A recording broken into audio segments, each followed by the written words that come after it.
Welcome back to another episode of We Roguelike It. I'm your host, Boston, and joining me as always is Moonpier. Hello. And Monkey Sr. Yo. We're starting a brand new game this time. This is week 1 of Risk of Rain. I have played so much Risk of Rain over its lifetime, so I will not go first. Who wants to go first? I'll go first. Let's start with the bad. Okay. I don't know if I like this game.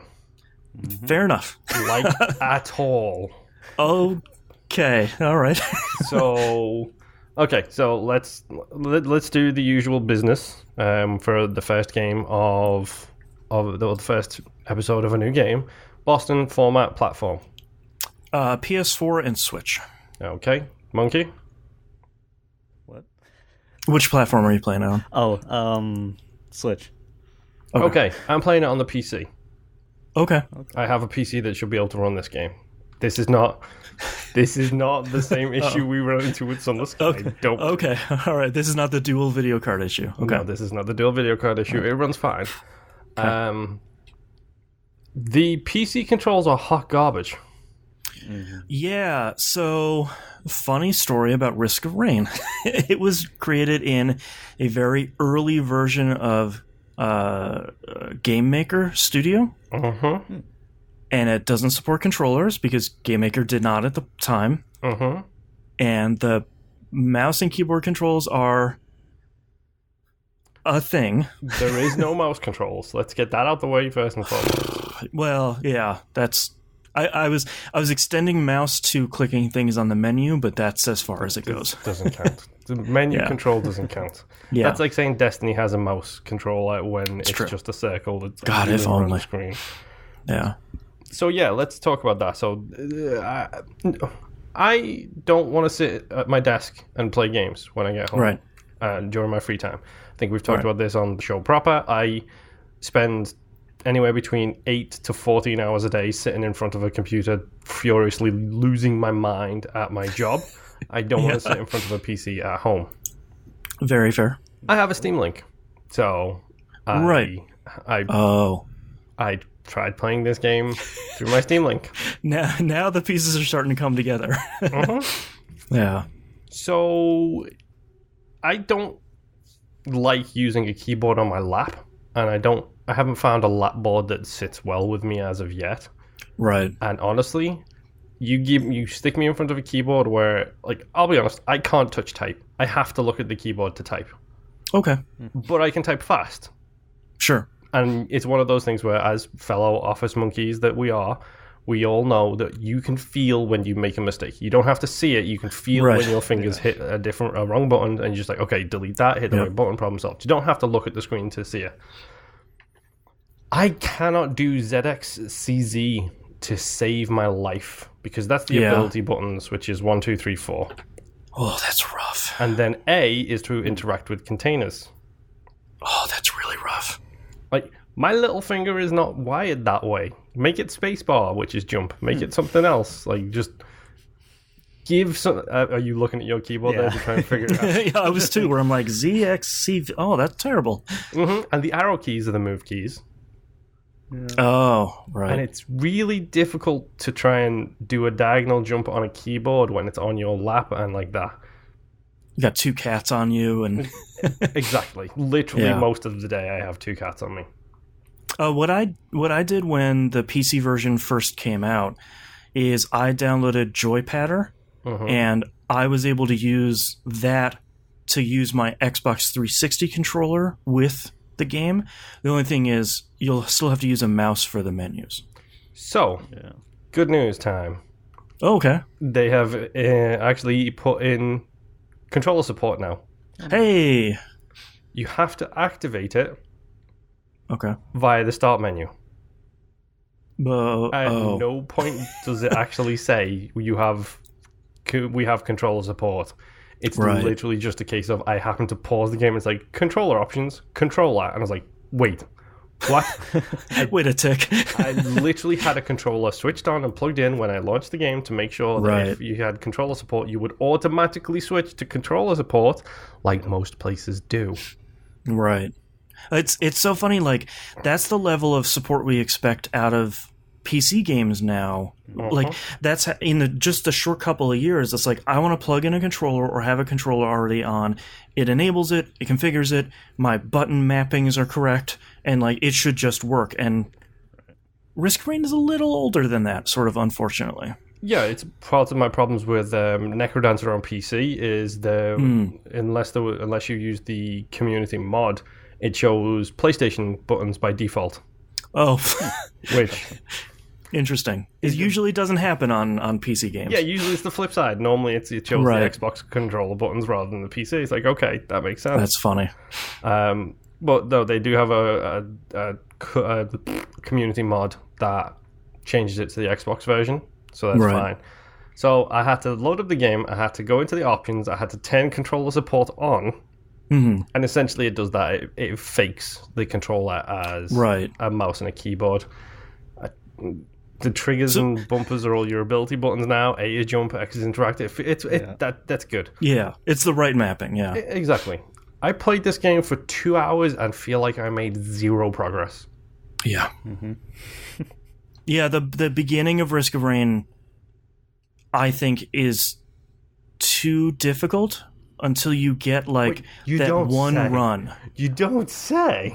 Yeah, I think it's too difficult until you get like that one run that goes really well. Like you pick up the right number of items, you're moving fast enough, you get your strength scales as the game scales. And then you start unlocking stuff at that point, and it gets a lot easier once you start getting that first set of unlocks, but the very beginning is hard. I don't know. Like, I have the Commando. Yeah, I've done like 10 runs with him. I've never made it out of the second world. I don't know if I should be moving fast. I don't know if I should be moving slow and trying to maximize how much I'm taking away from each level. There is literally no inference of how you should play based on the thing. It just says very easy, hard on the counter on the right. Right. Does that mean that I should push it and go harder, or should I go easier to try and do stuff? But then I'm missing out on picking up items and right. Yeah, I think my recommendation for Risk of Rain is that's really going to scale versus how strong you feel.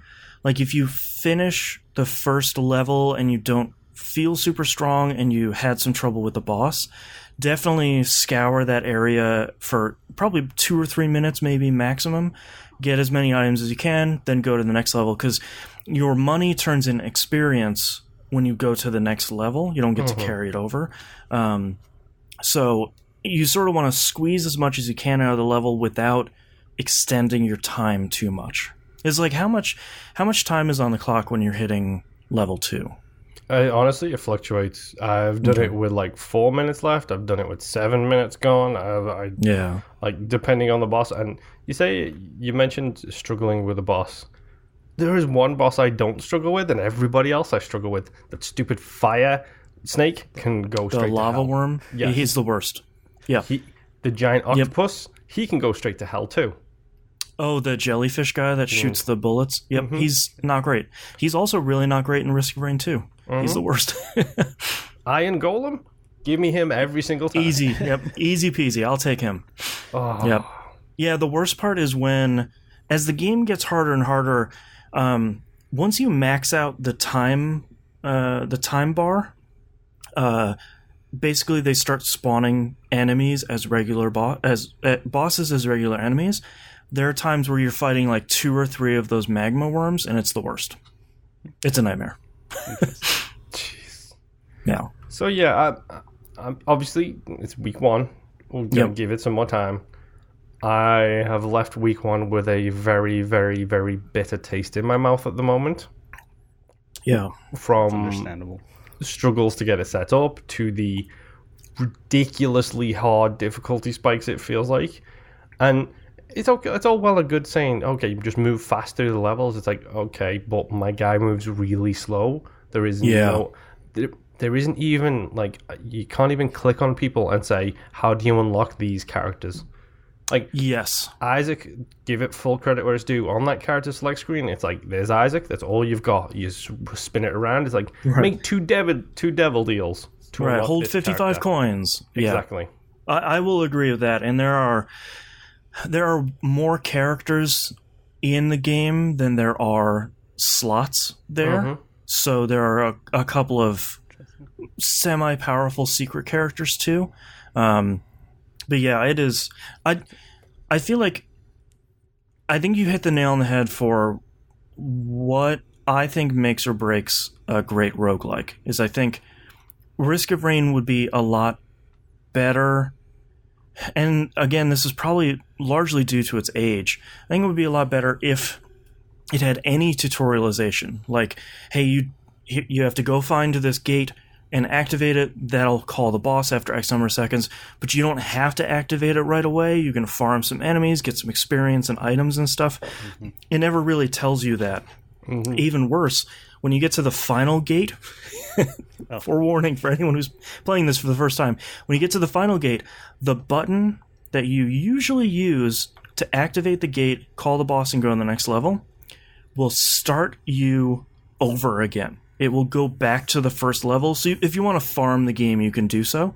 Oh, so it does Streets of Rage. Right. Another button will take you to the final level.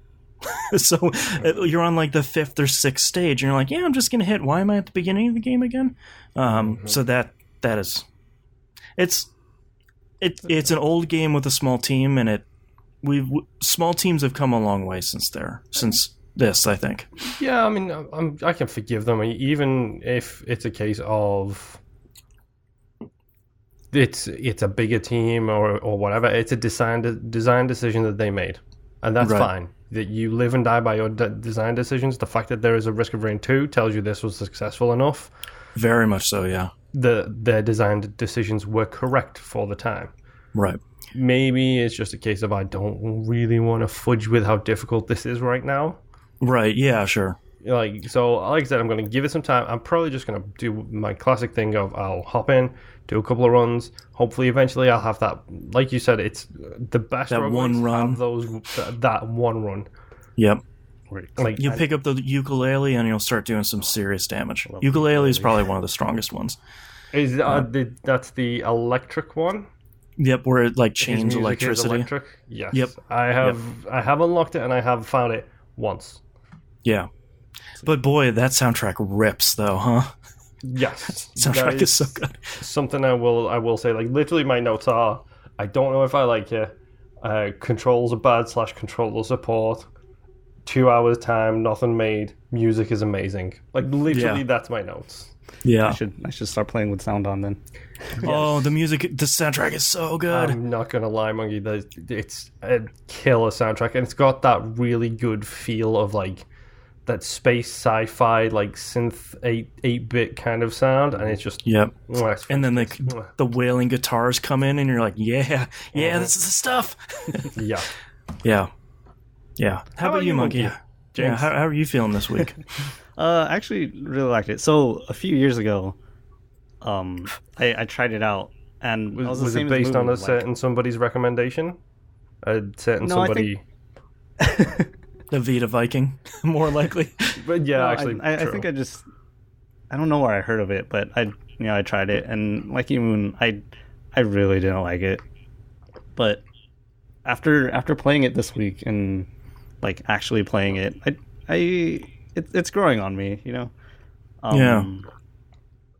As far as unlocking characters, I think in one of the options or like achievements in game, you can if you go all the way to the right, it shows you like characters, how to unlock the characters. Oh, right, in your journal. Yeah. I don't know. I don't want to navigate those menus with a controller, dude. It gives me the fakest mouse cursor, and it moves at like 3 pixels a second. Yeah, if you look under... You're right, Monkey. If you look under... The journal tells you all about the items and enemies and stuff, and you don't care about that. That's not interesting. But they have another separate one for achievements, and there is like a page per character. You say I don't care, but when you go into those the monster log stuff... That artwork is sick. Not the in-game artwork, but that artwork is really good. Concept art, I'm assuming, is what it is. That's amazing. And some of the lore, when you start unlocking items and you start picking up monster logs for killing like X number of enemies, some of that stuff is pretty pretty interestingly written. I was reading some of those earlier today. I was like, oh, this is kind of cool. It's like, Yeah. It's in the perspective of your character. So I was like, oh. Yeah, because your character is like an interstellar shipping, like an interstellar UPS worker, basically, that crashes to ground after someone blows up their shipping space station, and you're just trying to bring a package back, and then you start killing all these Lemurians and powering yourself up with the electric ukuleles. Yeah. So, Moon, did you unlock any of the other characters? Nope. No. I literally just kept headbutting against the wall, trying to unlock as much stuff as I could to get there as quick as I could. It's like, I'm trying to unlock just somebody else because the Commando, he's so generic. And he's pretty slow too. It's like, his jump is short. Like, there's so much I don't. Like, his skills are interesting, but they do not feel powerful enough considering how generally generic he is. It's like, okay, so I've got minor crowd control, I've got minor knockback attacks, but that's like it. Yeah, you have the roll, which is cool. That gives you an invincibility, a pretty big invincibility window, but most of the time the enemies hit so hard, I feel like you can't really take advantage of it. Yeah. So I've unlocked the Enforcer, the Bandit, and the Acrid. Ooh, that was the fancy pants. So Enforcer is weird. I really like the Enforcer. Okay. He's my go-to character right now. Oh, nice. Shock. Another game where Monkey likes the weird characters. Well, like, he places down the shield or he can walk with it out, but it never really clicked with me. It's you just stand up against the wall, put your shield out, and hold the right trigger, and you just keep to town. Nothing can hit you, and you just keep shooting. It's nice. It's pretty fun. Are you a fan of Dark Souls, Monkey? I've played it a bit. Okay. So that's about as non-committal as you will get. Okay. Yeah. But so the Acrid is the poison monster thing. Oh yeah, you found that's one of the secret characters. Yeah. He's very interesting. So the first time I played him, I managed to get to the final area. Nice. He's very strong. Yeah. I feel like it was mostly due to having 4 drones. And those drones are powerful. So strong in this. Drones are. If you can find a drone really early on, like especially a shooting or the rocket one, like you're destined for greatness. Yeah. You say that, but that didn't work for me. Yeah. Yeah, I got a healing one once, which was very useful, and that helped. I got a shooting one, but it just didn't seem to do any damage at all. Oh, interesting. It doesn't help when it flies in the ground and shoots into the wall. Yeah, that's one of the more annoying things where it's like, I need you to shoot the 30 people near me, not in the ground. That's not helpful. One thing I will say, this game does not do a very good job at all of explaining how many enemies are in that tiny little area at the same time, because I did, like, level 1, I did the whole stage, and it's like, oh, you've got 36 enemies left to clear. I was like, okay. Start follow the arrow. And, like, there's like what looks like 4 enemies, like, just trapped in this little platform thing, like, down a pit. Well, I've got to go down there to kill them. So I'm just going to jump down it. It wasn't, like, 5, it was, like, 20. And they literally hit me once and killed me. Right. That sucks. Okay. Yeah. I think you're starting to pick up why they moved Risk of Rain 2 into 3D. Yeah. Yeah. It's going to be a fun, 3 weeks? Yes. Yeah, 3 more weeks after this. Yeah. All right, well, I played a little bit, but I didn't play too much this week. I didn't really have a ton of time to play anything in general, but I did a couple commando runs, and I did an archer run, which is one of my more favorite characters because you can shoot behind you while you're running forward. They're not very strong, but they can do that, and I think that's a really cool ability. And that's really it. Do you like the commando does the akimbo style when he's got enemies on both sides when you use his ult?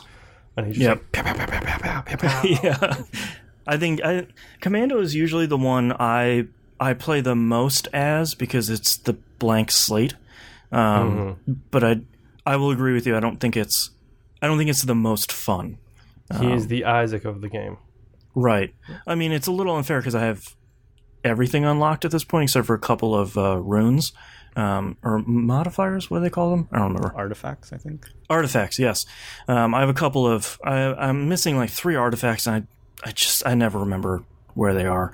But I haven't been using those because like some of them are unfair where it's like there are no more chests on the level, but enemies drop items.